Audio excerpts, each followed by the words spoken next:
15e édition de l'opération Verger ouvert. Bonjour Sébastien Huyghe. Bonjour Michel. Directeur associé des Fruits des Wep. C'est une affaire familiale. Alors, vous êtes associé, je crois, avec vos frères, c'est ça? Et le papa. Et votre père. Et c'est une exploitation qui date de mon grand-père. De votre grand-père. C'est au hameau de la Cliqueterie à Herly, dans le Nord. Le week-end prochain, vous allez ouvrir vos portes au public. Alors, vous ne serez pas les seuls. Vous êtes 4-5 dans toute la région des Hauts-de-France. On va y revenir. Mais d'abord, où en est la récolte? Nous, on a démarré la récolte avec 10 jours d'avance. Donc là, on a déjà terminé la récolte de nos poires conférences et comices. Et là, on démarre la pomme. Parce que vous faites poires et pommes. Oui. Sur quelle proportion, quelle quantité? On a environ 16 hectares. On a 16 hectares de poires et 33 hectares de pommes. Soleil, pas trop de pluie. Est-ce que c'est la bonne recette pour vous? C'est même une excellente recette. Cette année, on n'a pas souffert du gel de printemps. C'est plutôt une belle récolte qui s'annonce. Tant que ce n'est pas dans les frigos, on ne crie pas victoire.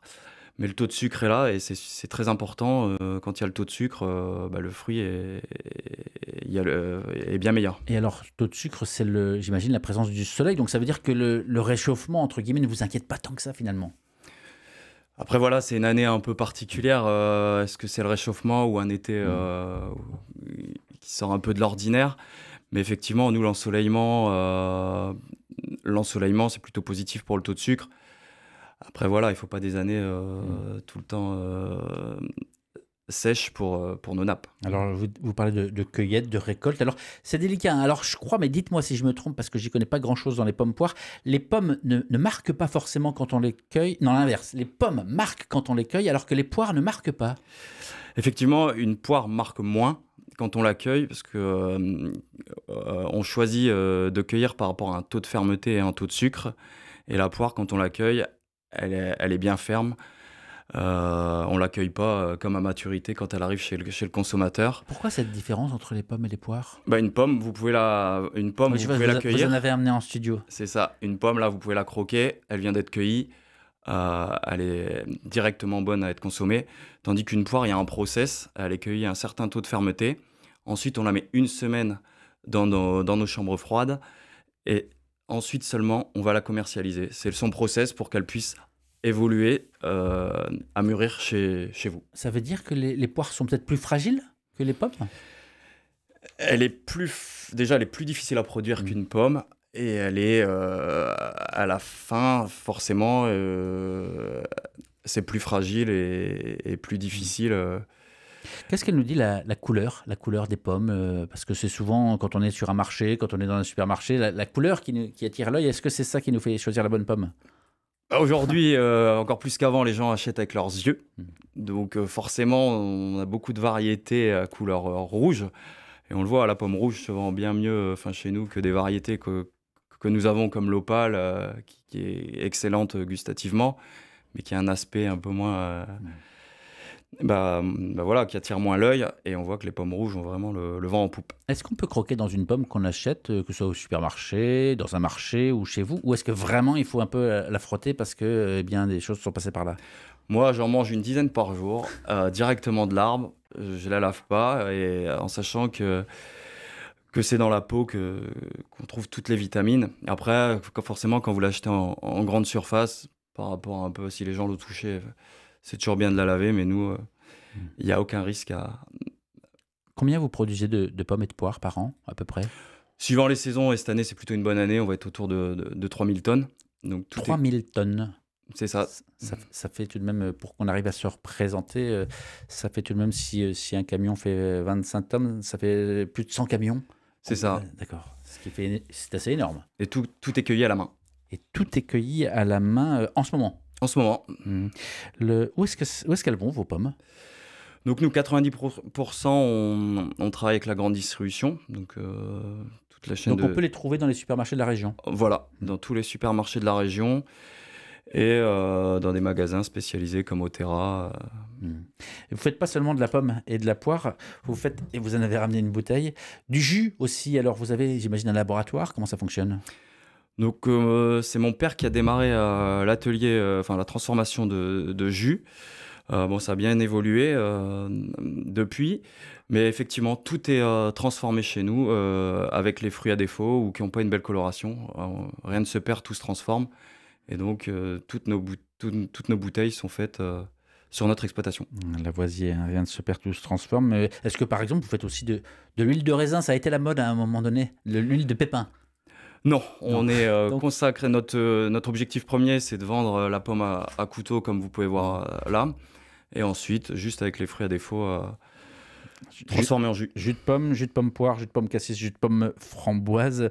Alors, le prix des pommes en marché ou supermarché, je regardais, on est entre 2 et 2,60 le kilo à peu près. Si je ne me trompe pas, c'est ça, entre Sur- 1,80 € sur de la pomme bio, sur de la bicolore à 1,70, la gala à 1,90, ça c'est les minimums. Et le prix moyen, il est à 2,40, 2,30, 2,37, c'est à peu près ça? Ça, c'est à peu près ça. Après, c'est vrai que nos coûts de production ont augmenté. Et j'avoue que nous, si on pouvait avoir 10 centimes de plus le kilo, ça pourrait être peu. Combien vous vendez et à combien il faudrait vendre le kilo, vous en tant que producteur? Après, les beaux calibres comme ça, minimum, ça dépend des variétés et des rendements, mais il y a des variétés aux alentours d'un 40, un 50. La Golden, l'Elstar, la Pinoval, on connaît peu les pommes. Quelles sont les grandes variétés? Qu'est-ce que vous faites, vous? Nous, ce qu'on fait sur l'exploitation, on est un gros producteur de Boscop, 500 tonnes, variété Jonah Gold, Gala, Elstar, que vous pouvez voir ici. Et après, on a des variétés de niche, comme l'Opale, la Corail, la Pilote, et qui sont vraiment des pommes très gustatives. Alors, vous l'avez dit tout à l'heure, hein, vous mangez des pommes tous les jours, mais vous êtes certainement trop jeune pour avoir connu la campagne manger des pommes, hein. C'est ce qui a tout de même permis à Chirac de distancer Balladur dans les sondages. C'était en 95, hein, sa fameuse campagne manger des pommes, qui finalement a surfé sur l'idée que la pomme, c'est le fruit, un des fruits préférés, si ce n'est le fruit préféré des Français. Les Français ont une bonne relation avec les pommes. Oui, ils ont une très bonne relation, et puis c'est le fruit facile à emporter, qu'on aille au travail ou même dans les cours de récréation. On voit les collectivités sont des gros consommateurs de fruits, et puis c'est un fruit sain. Est-ce que si j'achète des pommes, que ce soit chez vous, dans un marché, dans un supermarché, et je les presse, ça fait du jus de pomme, tout simplement, ou c'est plus compliqué que ça? Ah non, si nous, c'est un pur jus, donc il y a environ 1,8 kg à 2 kg par bouteille. Vous pouvez acheter 2 kg de pommes et vous aurez votre litre. Alors venons-en à Verger Ouvert. Verger Ouvert, c'est une opération donc, qui a lieu le week-end. C'est le week-end prochain chez vous, hein, ça se passe. Il y en a 4-5 dans toute la région des Hauts-de-France. Quel est le programme? Donc nous, l'objectif premier, c'est de faire découvrir notre métier de pomiculteur. Et c'est notre 3e édition et on voit que les gens sont très intéressés. Le programme, donc, c'est vraiment de faire découvrir ce métier. Donc, on les emmène dans une calèche où on leur présente notre verger. C'est là où ça démarre. Donc, on fait le tour de verger, on explique notre méthode de production. Ensuite, ils peuvent cueillir leurs pommes. On fait visiter le bâtiment de conditionnement, le stockage. Il y a aussi un atelier pressage de jus. Et après, il y a beaucoup d'animations autour de la pomme. Qu'est-ce qu'ils vous disent, les visiteurs? Sincèrement, on explique vraiment tout. Donc, on n'a pas beaucoup de questions pièges ou autres. On n'a rien à cacher, tout est ouvert. Alors, si vous faites ça, hein, vous participez donc à cette 15e édition des Vergers Ouverts, c'est aussi parce que vous êtes ce qu'on appelle un verger éco-responsable. Ça veut dire quoi? Quel est le cahier des charges? Donc, c'est ce qu'on explique ce jour-là, et les gens le voient par eux-mêmes. Donc, c'est qu'on favorise la biodiversité. Donc, pour ça, on a des bandes fleuries pour attirer les auxiliaires de culture. Quand je parle d'auxiliaires de culture, comme la coccinelle qui va manger le puceron. Et on utilise aussi des moyens de lutte biologiques. Un exemple assez simple, c'est le petit ver que les gens peuvent retrouver dans leur jardin, dans leurs pommes. Donc nous, pour ça, on fait de la confusion sexuelle. On vient mettre des phéromones femelles dans tout notre verger au printemps. Comme ça, les mâles et les femelles ne se retrouvent pas, aucune reproduction et aucune intervention derrière. Ça veut dire que dans l'équipe que vous êtes, il y en a un qui est responsable justement de ce domaine ou pas forcément? Dans la famille, donc c'est plutôt mon petit frère et mon papa qui s'occupent de toute la partie technique et moi et l'autre frère de la partie commercialisation. Parce que dans les débats récents, hein, notamment à la fin de l'été, autour de la loi du plomb, ça a permis aussi d'apprendre et de réaliser que l'idée que l'agriculture bio n'utilisait pas de pesticides du tout était fausse, en fait, mais ce sont des pesticides, des fongicides, des insecticides autorisés, mais il faut qu'ils soient naturels et qu'ils proviennent de la nature. Ça veut dire que vous utilisez aussi des produits, des sortes de médicaments naturels? Donc nous, en étant verger éco-responsable, et on est bien placé pour en parler parce qu'il y a encore 3 ans, on produisait aussi des pommes et poires bio. En fait, on fait tout pour prévenir. C'est-à-dire, je vais prendre l'exemple de la tavelure, qui est le champignon que vous trouvez, pour comparer avec le mildiou sur la pomme de terre, c'est un champignon que vous trouvez sur feuille, qui est dû à la chaleur et l'humidité. Et pour ça, une fois que tout est taillé, une fois que l'automne est terminé, on vient endéner, enfin ramasser toutes les feuilles, broyer toutes les feuilles pour éviter le développement du champignon. Et aujourd'hui, en étant éco-responsable, on a des moyens qui sont mis à notre disposition, enfin, c'est une obligation.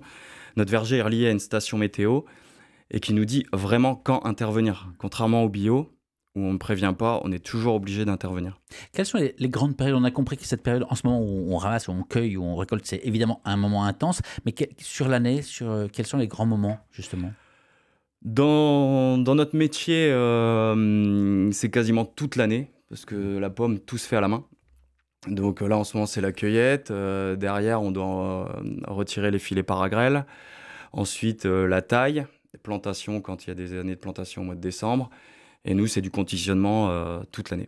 Des filets paragrèles, c'est les filets qu'on voit quand on passe sur les routes, ces immenses filets qui sont effectivement au-dessus. Ils évitent que les fruits, évidemment, soient abîmés. Est-ce que pour le gel, vous avez aussi des méthodes? Comme on a vu dans les vignes, notamment en Côte d'Or, tous ces feux au milieu des vignes, vous faites ça aussi?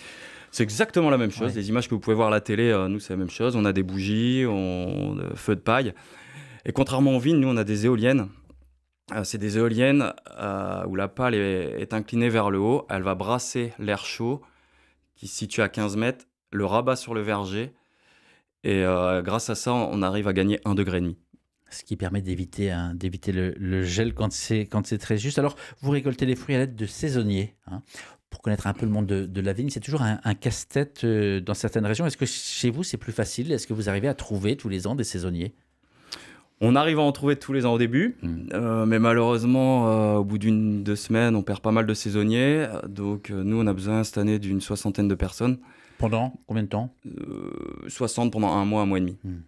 Donc c'est pas toujours facile, je vous cache pas. Voilà. Quel est le profil des saisonniers? Est-ce qu'il y en a qui sont saisonniers entre guillemets à l'année, qui tournent, ou est-ce qu'au contraire, ce sont des jeunes étudiants? Quel est le profil? On a des personnes qui ont fait ça toute leur vie et qui m'ont connu tout petit. J'ai 5-6 cueilleurs qui sont là depuis 25-30 ans. Et ensuite, c'est beaucoup de gens qui sont soit à la recherche de travail, et j'ai de plus en plus de retraités. De plus en plus de retraités qui viennent arrondir leur fin de mois, ou, voilà. ou parce qu'ils ont besoin de sortir? Non, c'est aussi c'est financier. Les deux. J'ai des personnes, voilà, ça les fait sortir, et c'est surtout pour arrondir les fins de mois. Mais alors, j'ai lu qu'ils pouvaient cueillir jusqu'à 1 tonne, même un peu plus d'1 tonne par jour. Ça paraît énorme. Non, c'est très bien. Non, c'est exactement ça. Vous avez les bons chiffres. Donc, entre 1 tonne et 1 tonne 2 par cueilleur, c'est ce qu'il faut. Vous vivez au contact du vivant, vous êtes à l'extérieur la majeure partie de l'année. Qu'est-ce que ça vous apporte? Qu'est-ce que ça vous change? Par exemple, là, vous venez en ville, c'est pas votre terrain de jeu, entre guillemets. Qu'est-ce que ça vous apporte d'être justement au contact de la nature en permanence? Déjà, oui, moi j'ai toujours habité à la campagne, donc voir évoluer la nature, nos vergers tous les ans, l'hiver où c'est juste un tronc avec des branches, là on le voit évoluer de saison en saison, on voit la floraison, là les pommes et toute cette verdure. Après, vous parlez de la ville, moi je me sens très bien en ville, et on a un avantage quand même sur l'exploitation, c'est qu'on est très bien situé, on est à la campagne, mais à 1/4 d'heure, 20 minutes de Lille, d'Arras, Lens. Parce que produire c'est bien, mais vendre c'est bien aussi. Et vous avez une boutique en vente directe, comment ça se passe? Donc elle est ouverte, notre boutique, tous les mercredis et vendredis, toute la journée, et le samedi matin. Donc là les gens peuvent retrouver toutes nos variétés de pommes, tous nos jus. Alors, si on tape fruitsdesweb.com sur Internet, fruits avec un S, fruitsdesweb.com, on tombe sur votre exploitation, et puis il y a un lien vers la boutique aussi. Ça se commande aussi? D'où viennent vos clients? Bah, les clients environ, ils viennent entre 20 et 30 kilomètres. Et comme on a des variétés que vous ne trouvez pas forcément en grande distribution, on voit qu'il y a des gens pour 5 kilos qui font 30 kilomètres. Celles et ceux qui nous écoutent, qui se disent mais des pommes on en mange régulièrement mais on n'y fait pas attention, qu'est-ce que vous leur donnez comme conseil, peut-être pour choisir les prochaines, pour les manger, pour les cuisiner, qu'est-ce que vous leur donnez comme conseil? Bah, le premier conseil, c'est de venir chez nous, parce qu'il y a un conseil déjà dans la boutique, c'est aussi l'avantage, et c'est aussi l'avantage de faire cette opération verger au vert, c'est d'être au plus près du consommateur, de déguster ce jour-là chaque pomme. Après, c'est plus facile de faire son choix. Et ensuite, on leur donne des conseils aussi culinaires, mais ça, je laisse faire d'autres personnes qui sont plus douées que moi. 15e édition des vergers ouverts, à la rencontre des arboriculteurs, à la rencontre des pommiculteurs, c'est comme ça que vous les appelez? Voilà. Et les poiriculteurs aussi? Non, on dit pommiculteur Les pommiculteurs. et après arboriculteur. Donc ça se passe le week-end prochain, 13 et 14 septembre, chez vous à Herly, dans le Nord, au hameau de la Cliqueterie. C'est entre 10 et 18 heures. L'horaire, le meilleur horaire pour venir vous rendre visite? Le matin, c'est plus calme. Après, c'est vraiment la sortie conviviale en famille par excellence, parce qu'il y a vraiment des animations pour les plus petits et pour les plus grands. Et le samedi après-midi, c'est en mode guinguette, donc avec un orchestre, de quoi se restaurer et un bar à disposition. Et voilà une bien belle idée de sortie. Et si vous n'êtes pas tout à fait dans le nord ou près de Lille, eh bien sachez qu'il y en a d'autres, par exemple près de Dunkerque, à Pitt-de-Gamme également. Alors il suffit simplement d'aller sur Verger Ouvert sur Internet, vous tapez Verger Ouvert et vous tombez sur les différentes expositions qui ouvrent leurs portes. Merci beaucoup Sébastien Huyck d'avoir fait le déplacement. Je rappelle que vous êtes directeur associé des Fruits des Web, un hameau à Herly dans le Nord. Et l'entretien va être à retrouver sur la page YouTube d'RCF Hauts-de-France, sur le site rcf.fr, région Hauts-de-France.